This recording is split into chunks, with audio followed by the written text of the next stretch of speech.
ಇನ್ನು ಕಾಂಗ್ರೆಸ್ನ ಪ್ರಣಾಳಿಕೆ ಮುಸ್ಲಿಂ ಲೀಗ್ ಪ್ರಣಾಳಿಕೆ ಎಂಬ ಹೇಳಿಕೆಗೆ ಸಂಬಂಧಪಟ್ಟಂತೆ ಕೇಂದ್ರ ಸಚಿವ ಪ್ರಹ್ಲಾದ್ ಜೋಶಿ ಹೇಳಿಕೆಗೆ ಸಂತೋಷ್ ಲಾಡ್ ತಿರುಗೇಟು ಕೊಟ್ಟಿದ್ದಾರೆ. ಕೇಂದ್ರ ಸಚಿವ ಪ್ರಹ್ಲಾದ್ ಜೋಶಿ ಒಂದು ವಿವಾದಾತ್ಮಕ ಹೇಳಿಕೆ ಕೊಟ್ಟಿದ್ರು. ಇದಕ್ಕೆ ಸಚಿವ ಸಂತೋಷ್ ಲಾಡ್ ತಿರುಗೇಟು ಕೊಟ್ಟಿದ್ದಾರೆ.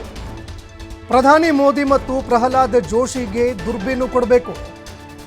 ಮುಸ್ಲಿಂ ಲೀಗ್ ಪ್ರಣಾಳಿಕೆ ತರ ಇದ್ರೆ ಜೋಶಿ ಅವರು ನಿವೃತ್ತಿ ತೆಗೆದುಕೊಳ್ತಾರಾ? ಒಂದು ವೇಳೆ ಇದು ಮುಸ್ಲಿಂ ಲೀಗ್ ಪ್ರಣಾಳಿಕೆ ತರಹ ಇದ್ರೆ ಜೋಶಿ ಅವರು ನಿವೃತ್ತಿ ತೆಗೆದುಕೊಳ್ತಾರಾ? ಬಿಜೆಪಿ ಅಭ್ಯರ್ಥಿ ಹೇಳಿಕೆಗೆ ಸಚಿವ ಸಂತೋಷ್ ಲಾಡ್ ಸವಾಲು ಹಾಕಿದ್ದಾರೆ.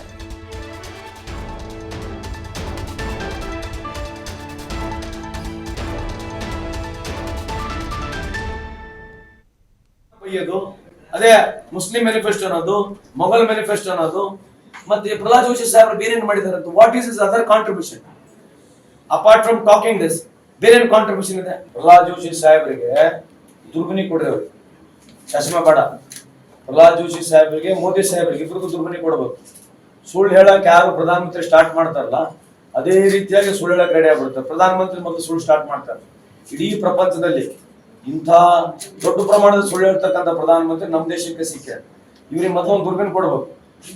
ಆ ದುರ್ಬಿನ್ನ ಇಟ್ಕೊಂಡು ಎಲ್ಲ ಒಂದು ಮುಸ್ಲಿಂ ಓಡಿದ್ರೆ ನಾನು ರಾಜಕೀಯ ಪಡ್ತಿದ್ದ ಅವ್ರು ಬಿಡ್ತಾರ? ಪ್ರಣಾಳಿಕೆಯಲ್ಲಿ ಮುಸ್ಲಿಂ ಓಡಂತಕ್ಕಂಥ ಎಲ್ಲ ಇದ್ರೆ ನಾವು ಪ್ರಹ್ಲಾದ್ ಜೋಶಿ ಸಾಹೇಬ್ರ ರಾಜಕೀಯ ನಿವೃತ್ತಿ ತಗೊಳ್ತಾರ?